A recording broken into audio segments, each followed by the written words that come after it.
নমস্কার বন্ধুরা, আপনারা দেখছেন পারফেক্ট পলিটিক্স, সাদা বাংলায় রাজনীতির কথা। বন্ধুরা, আপনারা নিশ্চয়ই এরই মধ্যে বাংলাদেশে যা ঘটছে, বাংলাদেশে যা ঘটে গেল সেটা সম্পর্কে অনেক খবর, অনেক তথ্যই পেয়ে গেছেন এবং এরই মধ্যে নিশ্চয়ই জেনে গেছেন যে সে দেশের প্রধানমন্ত্রী শেখ হাসিনা ইস্তফা দিয়ে বাংলাদেশ ছেড়ে পালিয়েছেন এবং সম্ভবত তিনি দিল্লিতে পৌঁছেছেন এবং দিল্লির পর তিনি লন্ডনে গিয়ে থিতু হবেন।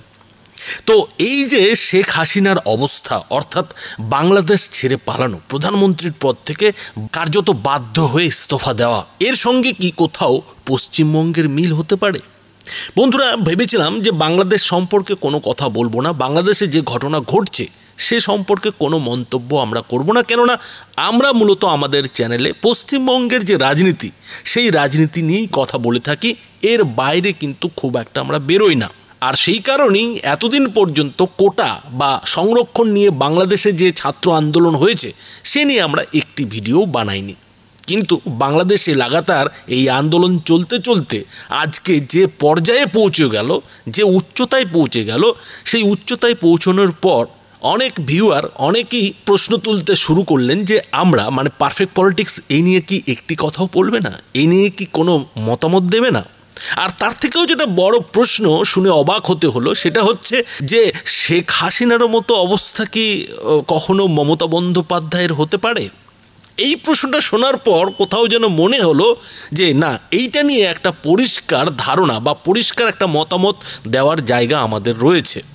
জায়গাটা এই কারণেই রয়েছে যে অনেকেই কিন্তু আশা করছেন যে বাংলাদেশের যে ধরনের আন্দোলন সেই ধরনের আন্দোলন কেন হচ্ছে না, এই নিয়েও কিন্তু অনেকে প্রশ্ন তুলছেন, অনেকেই কিন্তু হতাশও হচ্ছেন। কিন্তু বন্ধুরাও ভুলে গেলে হবে না যে বাংলাদেশ একটা দেশ আর পশ্চিমবঙ্গ হচ্ছে একটা রাজ্য। মাঝখানে তৃণমূল নেত্রী তথা রাজ্যের মুখ্যমন্ত্রী মমতা বন্দ্যোপাধ্যায় হয়তো পশ্চিমবঙ্গকে একটু আলাদা দেখাতে গিয়ে, মানে নরেন্দ্র মোদীর বিরোধিতা করতে গিয়ে, মোদী সরকারের বিরোধিতা করতে গিয়ে আগ বাড়িয়ে কিছু বাড়তি কথা বলে ফেলেছিলেন। যেমন হচ্ছে গিয়ে পশ্চিমবঙ্গের যারা আধার কার্ড পাবেন না তাদের জন্য আলাদা করে আইডেন্টিটি কার্ড তৈরি করা, এ ধরনের কিছু মন্তব্য হয়তো তিনি করে ফেলেছিলেন এবং তারপর থেকেই কিন্তু অনেকে, বিশেষ করে বিজেপির বহু কর্মী সমর্থকরা যেটা প্রশ্ন তুলেছিলেন, যেটা কটাক্ষ করতে শুরু করেছিলেন যে মমতা বন্দ্যোপাধ্যায় কি পশ্চিমবঙ্গকে আলাদা দেশ তৈরি করতে চাইছেন? তো এই যে বিতর্ক, এই বিতর্কের মাঝেই কিন্তু আজকে শেখ হাসিনার সঙ্গে যে ঘটনাটা ঘটলো সেই ঘটনার পর ঠিক তারাই, মানে সেই সব মমতা বিরোধীরাই কিন্তু এই প্রশ্নটা এখন তুলছেন যে শেখ হাসিনার মতো কি মমতা বন্দ্যোপাধ্যায়েরও দশা হবে? সেরকম কি সম্ভাবনা তৈরি হতে পারে? তো বন্ধুরা, সবার আগে বলে নেওয়া ভালো যে শেখ হাসিনা হচ্ছেন প্রধানমন্ত্রী আর মমতা বন্দ্যোপাধ্যায় হচ্ছেন একজন মুখ্যমন্ত্রী। তার মানে একজন দেশ চালায় আর অন্যজন রাজ্য চালায়। রাজ্যে কিছু হলে দেশ রয়েছে, কিন্তু দেশে কিছু হলে তারপরে কিন্তু কিছু থাকে না।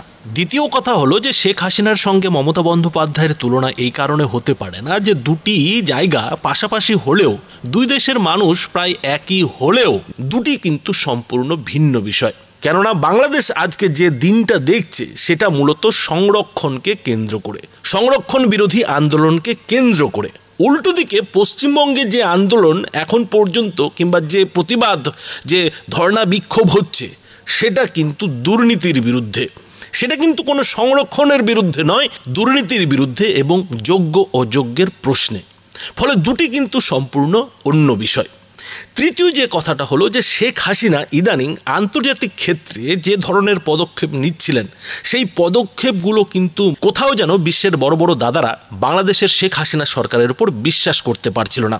খেয়াল করে দেখুন যে কিছুদিন আগেই কিন্তু আমেরিকার বিরুদ্ধে শেখ হাসিনার সরকার একটা অভিযোগ তুলেছিল যে আমেরিকা নাকি বাংলাদেশে কোনো একটা জায়গায় সামরিক বেস তৈরি করতে চায়। এবং শুধু তাই নয়, আমেরিকা বাংলাদেশের যে কিছুদিন আগের নির্বাচন সেই নির্বাচনে নাকি নাক গলানোর চেষ্টা করেছিল এবং বাংলাদেশ কিন্তু সেই সময় সেই যে আমেরিকার নাক গলানো কিংবা সামরিক বেস তৈরি করার চেষ্টা সেটা কিন্তু বাধা দিয়েছিল। ফলে আমেরিকা কিন্তু বাংলাদেশের উপরে কিন্তু মোটেও খুশি ছিল না। পাশাপাশি খেয়াল করুন যে এই শেখ হাসিনাই যখন চীন সফরে গিয়েছিলেন, তার যে চীন সফর, সেই চীন সফরের মাঝেই বাংলাদেশ ফিরে এসেছিলেন। আর তার পেছনে যেটা মোদ্দা কারণ ছিল যে চীন যেভাবে তিস্তাতে তার প্রকল্প তৈরি করতে চাইছিল, শেখ হাসিনা সরকার সেই প্রকল্প চীনের হাতে না দিয়ে ভারতের হাতে তুলে দিয়েছিল। ফলে যে চীন বাংলাদেশকে বরাবরই নানাভাবে সাহায্য করার চেষ্টা করে ভারতকে বিপাকে ফেলার জন্য, সেই চীনও কিন্তু ইদানিং শেখ হাসিনার উপর খুশি ছিল না।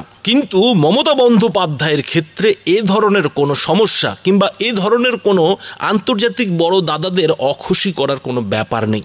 ফলে এখানে কিন্তু শেখ হাসিনা থেকে মমতা বন্দ্যোপাধ্যায় পুরোপুরিভাবে আলাদা হয়ে গেলেন। এবার আসা যাক বাংলাদেশের কোটা আন্দোলনের কথায়। যে কোটা আন্দোলনকে কেন্দ্র করে বাংলাদেশের আজকে এই অবস্থা, তো সেই কোটা আন্দোলনটা কিন্তু নতুন কিছু নয়। সেই 1971 সালে বাংলাদেশ যখন স্বাধীন হয়েছিল, সেই স্বাধীনতার সময় থেকেই কিন্তু এই যে মুক্তিযোদ্ধাদের পরিবারের জন্য চাকরির সংরক্ষণ, সেই সংরক্ষণটা নিয়ে কিন্তু শুরুর দিন থেকেই প্রশ্ন ছিল এবং সেই প্রশ্নটা ধিকি ধিকি তুষের আগুনের মতো কিন্তু জ্বলছিল। আর সেটাই কিন্তু এই 2024-এ এসে নতুন করে একটা আন্দোলনের রূপ পায় এবং সেই আন্দোলন বলতে গেলে শেখ হাসিনার ভুল পদক্ষেপের ফলে একেবারে হিংসাত্মক আন্দোলন হয়ে দাঁড়ায়। ভুল পদক্ষেপ কী ছিল শেখ হাসিনার? শেখ হাসিনা কিন্তু সেই ছাত্র আন্দোলনের উপরে গুলি চালিয়েছিলেন, পুলিশের গুলি কিন্তু চলেছিল। পাশাপাশি যারা আন্দোলন করছিলেন তাদেরকে কিন্তু শেখ হাসিনা সন্ত্রাসবাদী, রাজাকার বলে কটাক্ষ করেছিলেন। অর্থাৎ যে কথাগুলো বাংলাদেশিরা সহ্য করতে পারে না, বাংলাদেশের ছাত্র যৌবন সহ্য করতে পারে না, সেই কথাগুলোই কিন্তু শেখ হাসিনা বলেছিলেন এবং তার ফলে কিন্তু আন্দোলন আরও বেশি করে উত্তাল হয়ে ওঠে, যার ফল কিন্তু আজকে শেখ হাসিনাকে দেখতে হলো। উল্টো দিকে মমতা বন্দ্যোপাধ্যায়ের দিকে দেখুন, মমতা বন্দ্যোপাধ্যায় কিন্তু এই যে যোগ্য অযোগ্য শিক্ষক শিক্ষিকাদের আন্দোলন, সেই আন্দোলন নিয়ে কিন্তু এ ধরনের কোনো বার্তা দেননি। বরং তৃণমূল সরকারের তরফে কিন্তু এই আন্দোলনকারীদের সঙ্গে বারে বারে কুণাল ঘোষ কিংবা অভিষেক বন্দ্যোপাধ্যায়দের দিয়ে চেষ্টা করা হয়েছে যাতে কথাবার্তার মাধ্যমে ব্যাপারটা মিটিয়ে ফেলা যায়। এবং শুধু তাই নয়, পুরো ব্যাপারটা কিন্তু আদালতে থাকার ফলে সরকার পক্ষ এবং এই আন্দোলনকারীরা, যোগ্য অযোগ্য শিক্ষক শিক্ষিকারা, তারা কিন্তু পুরোপুরিভাবে আদালতের যে রায় কিংবা আমাদের দেশের যে বিচার ব্যবস্থা তার উপরে কিন্তু ভরসা রেখেছে। তৃণমূল সরকার যেমন ভরসা রেখেছে, মুখ্যমন্ত্রী মমতা বন্দ্যোপাধ্যায় যেমন ভরসা রেখেছেন দেশের বিচার ব্যবস্থার উপরে, ঠিক একইভাবে কিন্তু আন্দোলনকারীরাও ভরসাটা রেখেছেন। হয়তো মমতা বন্দ্যোপাধ্যায় এই আন্দোলনকারীদের আন্দোলন ব্যর্থ করতে বহু আইনি মারপ্যাচ খেলেছেন, কিন্তু সবটাই তিনি করেছেন সংবিধানের আওতায় থেকে, কিংবা তিনি এমন কোনো কাজ করেননি যাতে এই যে যোগ্য শিক্ষক শিক্ষিকাদের আন্দোলন, সেই আন্দোলন আগুনে পরিণত হয়। ফলে মমতা বন্দ্যোপাধ্যায় যেটা পেরেছেন, শেখ হাসিনা কিন্তু সেটা পারেননি। অর্থাৎ পরিষ্কার কথায় শেখ হাসিনা যে ভুলটা করেছেন, সেই ভুলটা কিন্তু মমতা বন্দ্যোপাধ্যায় একজন মুখ্যমন্ত্রী হয়েও কিন্তু করেননি। তার মানে এক কথায় বলাই যায় যে শেখ হাসিনার থেকে কিন্তু বড় রাজনীতিবিদ, বড় রাজনীতিক রণকৌশল কিন্তু মমতা বন্দ্যোপাধ্যায় নিতে পেরেছেন। বড় একজন পোর খাওয়া রাজনীতিবিদের মতো কিন্তু ব্যাপারগুলোকে সামলাতে পেরেছেন, যেটা কিন্তু শেখ হাসিনা পারেননি। আর সবশেষে যে কথাটা না বললেই নয়, সেটা হচ্ছে যে বাংলাদেশে এই যে শেখ হাসিনার আজকে পালিয়ে যাওয়া, এর পেছনে বিরোধী এবং সরকারের একটা লড়াই তো ছিলই। শেখ হাসিনার আওয়ামী লীগ বনাম বিএনপির যে লড়াই, সেই লড়াইটা তো দীর্ঘদিন ধরেই ছিল। এমনকি এবারের নির্বাচনে যেভাবে বিরোধীরা পুরো ভোট বয়কট করেছিল এবং পরে যখন আন্দোলনের আগুন জ্বলল বাংলাদেশে, শেখ হাসিনা যেভাবে জামাতকে নিষিদ্ধ ঘোষণা করলেন, তাতে কিন্তু বিরোধীরা বড় সুযোগ পেয়ে গেল। আন্তর্জাতিক যেসব বিরোধী শক্তি শেখ হাসিনার বিরুদ্ধে যারা কাজ করছেন, তারা যে সুযোগটা পেয়ে গেল এই ছাত্র যৌবনকে উস্কে দেওয়ার, সেই সুযোগটা কিন্তু বাস্তবে বলতে গেলে শেখ হাসিনার যে ভুল পদক্ষেপ, সেই পদক্ষেপের ফলেই হলো।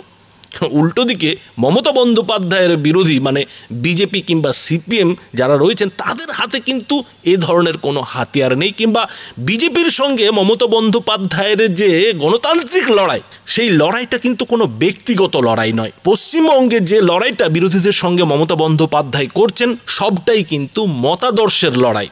তৃণমূল যে মতাদর্শ বিশ্বাস করে, যে রণকৌশল, যে রণনীতি বিশ্বাস করে, বিজেপি হয়তো সেই রণকৌশল কিংবা রণনীতিকে পছন্দ করে না।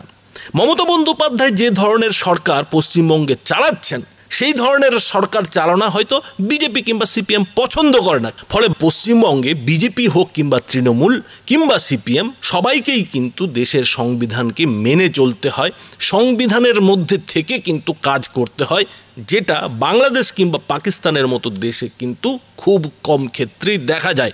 ফলে বাংলাদেশে যে ধরনের ঘটনা ঘটেছে সেটা কিন্তু পশ্চিমবঙ্গের ক্ষেত্রে ঘটার সম্ভাবনা নেই বললেই চলে। অর্থাৎ শেখ হাসিনাকে আজকে যে ঘটনার মুখোমুখি হতে হয়েছে, যেভাবে দেশ ছেড়ে পালাতে হয়েছে, সেই রকম সম্ভাবনা পশ্চিমবঙ্গের মুখ্যমন্ত্রী মমতা বন্দ্যোপাধ্যায়ের ক্ষেত্রে হওয়ার সম্ভাবনা নেই বললেই চলে। তবে বন্ধুরা, এই বিষয়ে আপনারা কি মনে করেন? আপনাদের মতামত অবশ্যই এই ভিডিওটির নিচে কমেন্ট বক্সে লিখে জানাবেন। ধন্যবাদ।